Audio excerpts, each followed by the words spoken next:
Hello grade 11s, I hope that you have had a wonderful time with your online program and that you've been understanding everything. Today we're doing Wednesday the 1st of April, Happy April Fool's Day lesson and we are starting with the grade 10 revision on probability. Now you'll notice through this chapter that I've used a lot of other examples and exercises because the stuff in the textbook is really not what you're going to get in the exam. So please, you have to work through these notes and these examples, as that is what you can expect. Okay, so let's talk about probability. What did you do in grade 10? Just a few terminology descriptions again. Outcomes is the possible ways, so it's a coin tossed. There's two possible outcomes. The event is the outcome you're interested in. So if I want a 5 on a die, it's only 1 out of 6. Then compound events. It's where I have two items that is used or a coin is tossed twice, for instance. Grade 10, this is a very popular example.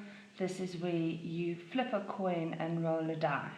So you will have to set up a table where the coin is represented in one column and the die is in the row. So I get a heads and a 1, a heads and a 2, and so forth. Now looking at that, that means that there is a combination of 12 possible outcomes. Okay, so answering questions on that, you will have to analyze your table. So if I say, what is the possibility of getting an even number with a heads? It is 1, 2, 3 out of 12. Okay. Right, so how do we do the probability calculations again? It's the number of the favorable outcomes over the number of possible outcomes. Right. Another way, except for the table, that you can do compound events is by using a tree diagram. So, flip a coin twice. My first flip, it can land on heads or tails. The probability of getting a heads is 50% and the probability of getting a tails is 50%. With my second flip, so if my first flip landed on heads, I have a heads and tail option again with a 50-50 split again. If in the first time it landed on tails, I have another 50-50 split in my second one. So remember, when we move from left to right, so heads and heads, we will multiply. So possible outcomes is heads and heads, heads and tails, tails and heads, tails and tails. There's 4 possible outcomes, which means quarter, quarter, quarter. When I add all of them, they give me 1. So when I ask you, what is the possibility or the probability to get at least 1 heads? It means I'm looking at heads, heads, heads, tails, and tails, heads. So the only one that I don't have is the tails, tails, which means it's 3 quarters, because when I'm moving down, I am going to add. Right. So to finish up our summaries, there's 4 more important terms that you are going to get in grade 11. And we touched on the probability identity in grade 10. That is where the probability of A or B is equal to the probability of A plus the probability of B minus the probability of A and B. Okay. Right, so mutually exclusive. That means that the events have nothing to share. There is no intersection. So P, A and B is 0. When we talk about complementary events, we always remember that the probability equals 1. So what is the probability of getting apples and what is the probability of not getting apples is equal to 1. So if I want to work out the complement of A, so everything that is not in A, I can say 1 minus everything that is in A. And then later on, When we see you again, this is not going to be part of your online program. We will talk about independent events. Okay, so the probability of one event is not influenced by the other event, and that is the equation you are going to use. So 4 equations that you need to know: the probability identity, mutually exclusive, complementary events, and then independent events. Right. So first, continuing with what you know. So in grade 10, there was a lot of time spent on tree diagrams. We already made you aware of the fact that there's two possible diagrams. The one is independent and the other one is dependent. Okay, so what is it? Using normal terms, is independent is when I replace. I take a card out of the packet, I look at it and I put it back. So the total remains the same. Dependent events, it's not replaced.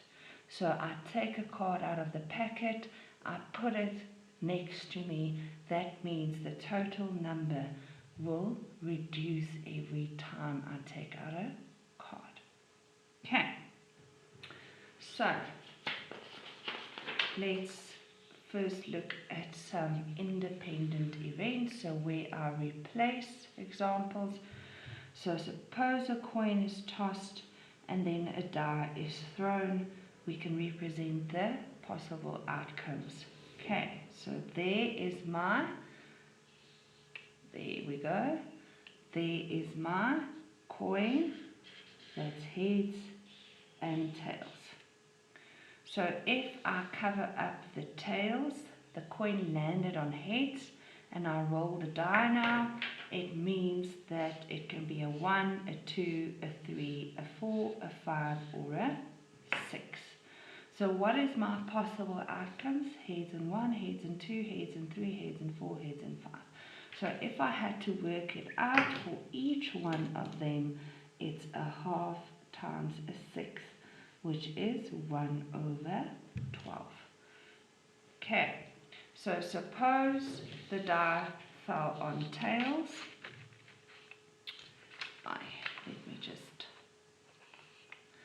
So if it fell on tails, it means that once again, when I roll the die, it can land on any one of the 6 numbers. Also, a half times a 6, that is a 12. So each one of them will have a possibility of a 12. So all of them. Now, very important, when I add all of these options, I end up with 12 over 12, which is 1. Okay, so let's answer some of the questions. Let me just refocus this a little bit, make it smaller so that we can work on this. So, if I had to ask you, what is the probability of getting heads or tails with a prime number? Heads or tails with a prime number. 2 is prime, 3 is prime, 4 not, 5 is prime. 2, 3, 5. So 1, 2, 3, 4, 5, 6. So 6 times a 12 is going to be a half of them. Okay, get it? Right, let's move on to another one. I just want to cover up a little bit. Let me just get my...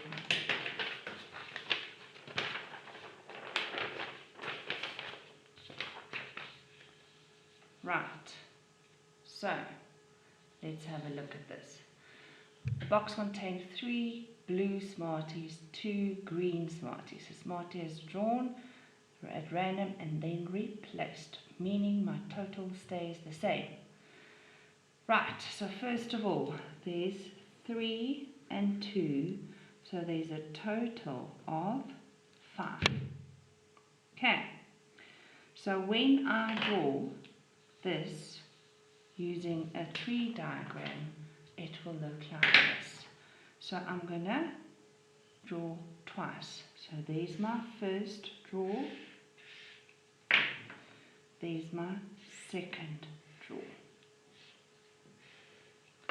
and that is a 5, 2 over 5.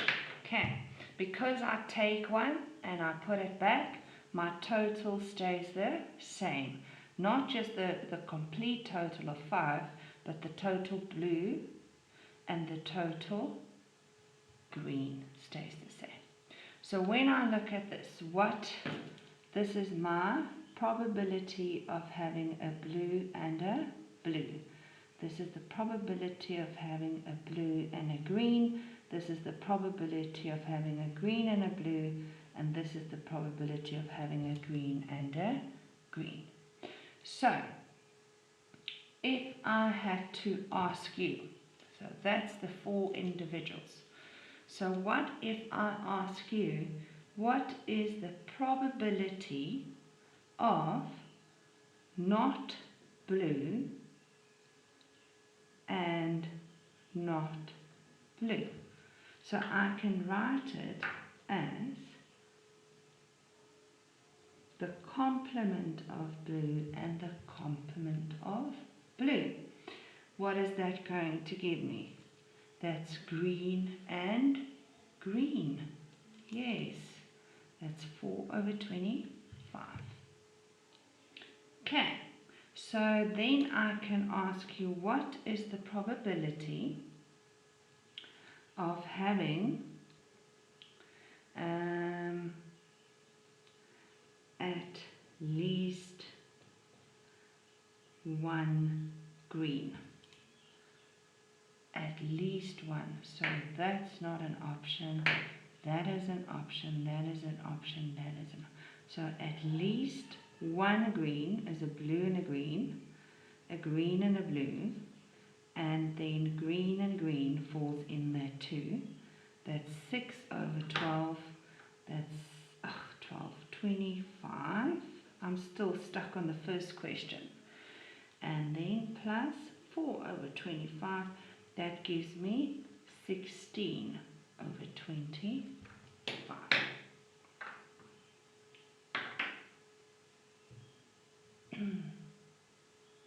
Right, that is a typical grade 10 example. Okay, so let's look at another one. Another example. All of these notes have been loaded, so you can work through it as well. So if I cover up a little bit there, so they say a bag contains 3 red and 2 white marbles. Bag B contains 5 red and 4. So very important here, they are identifying that you are working with bag A and bag B. So bag A has its own contents, 3 red and 2 white. That gives me a total of 5 in bag A, and bag B is 5 and 4, so that's a total of 9 marbles there. A bag is chosen at random and then a marble is chosen. So first I have to choose the bag. So I can go for bag A or bag B. That's a 50-50 chance. Okay? If I go into bag A, I have 3 red and 2 white to choose from. If I go into bag B, I have 5 red and 4 white to choose from. So my probability for bag A and a red is 3 over 10. The probability of bag A and a white is 2 over 10. the probability for bag B and a red is 5/18, and the probability of bag B and a white is 4/18. So determine the probability of getting a red marble. So where's my red marbles? There's a red marble. There's a red marble. So I will have to go and say the probability of getting a red is 3/10 and 5/18. Okay, 3/10 and 5/18, that gives me 26/45. Now what is the probability of getting a white marble?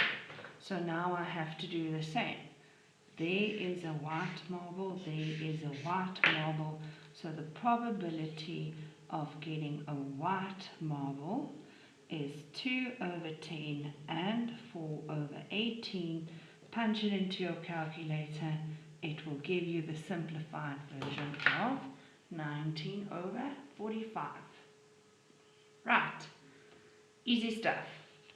Great. The more examples you do in probability, the easier it gets.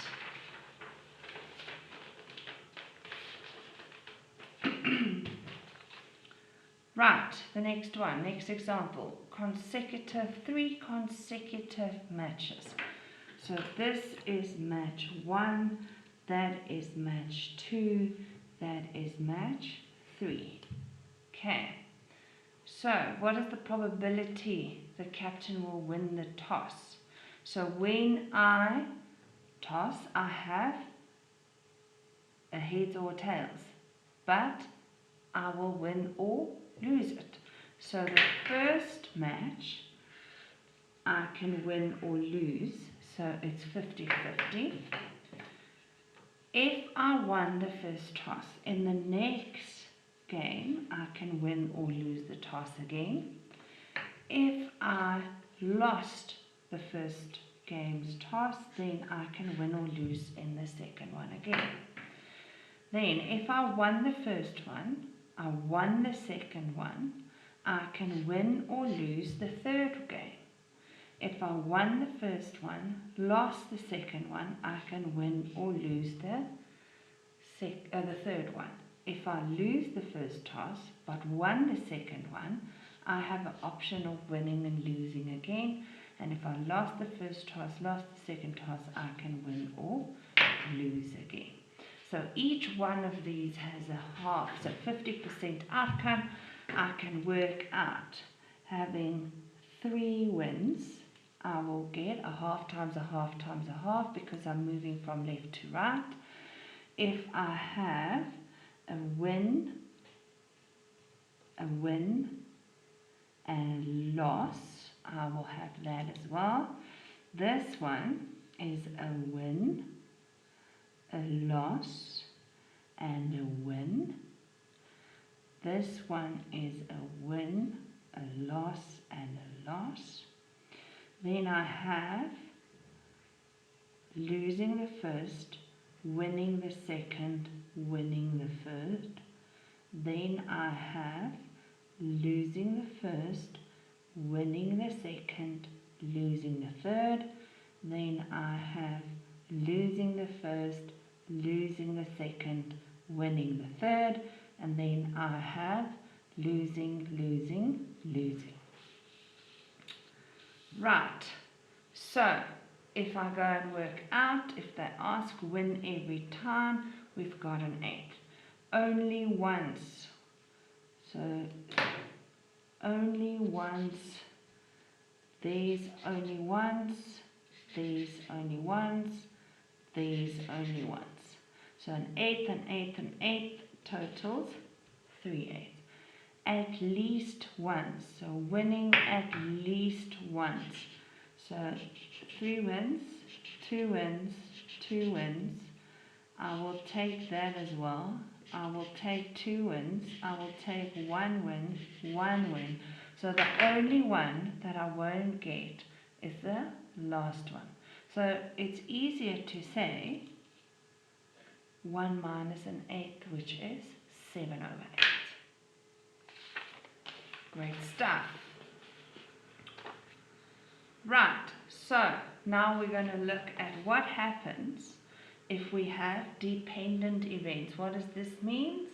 That the first outcomes has or plays a role on the second one. Okay, example 8.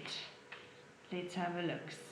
So Sean's lunchbox contains 4 sandwiches and 3 bananas. He chooses an item of food and eats it. He then chooses another item at random and eats it. The probability that he will first choose a banana and then a sandwich. Find the probability of a banana and a sandwich. Right, so let me quickly just ask this man to move away, because I am not going to compete with a leaf blower.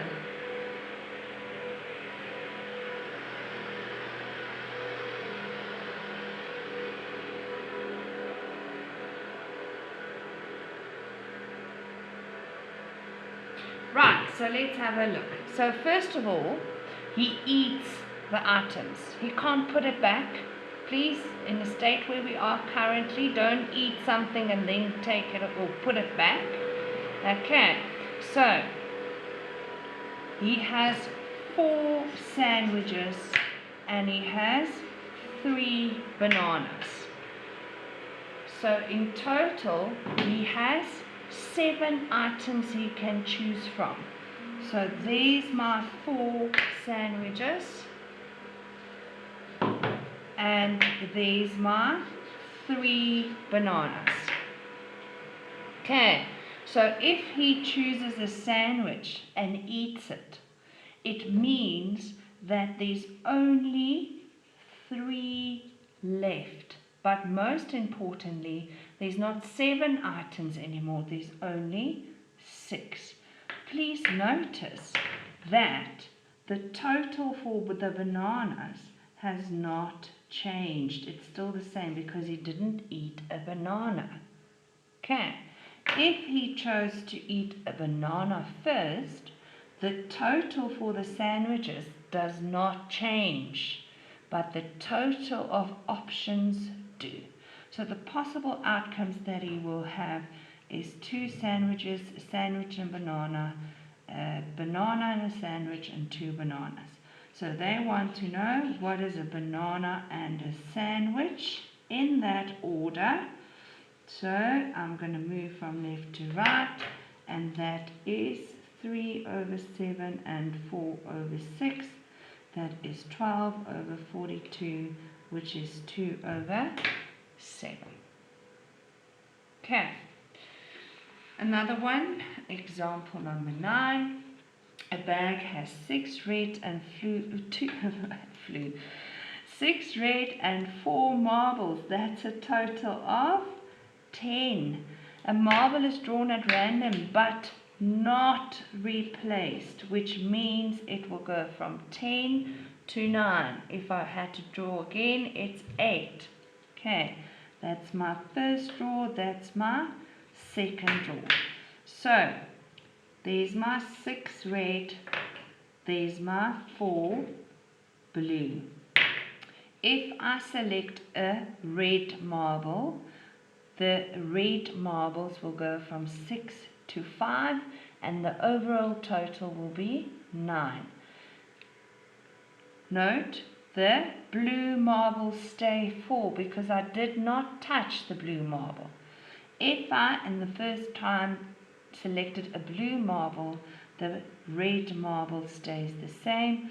The blue marble will reduce by 1, and the total also. And then they asked a question, what is the probability for the first marble to be red? So red and red, that is going to be 6/10 times 5/9 and 6/10 times 4/9. So that gives me 30/90, and that gives me 24/90. That is a total of 54 over 90, and if I divide that by 9, that's how they got to 6 over 10. Both marbles are blue, that's that option only, so 4 over 10 times 3 over 9. Okay, and then one marble is red and the other one is blue. We are talking about red and blue, or blue and red, and you'll get to 8 over 50. Right, so what are you going to do for homework today? On your Google Classroom, you will see there was 2 separate posts made. The one is exercise 2, you're going to do number 1 and 2. The one is exercise 3, number 1 and 2. You have to do this, please. I will post the memo tomorrow. Have a nice day. Goodbye.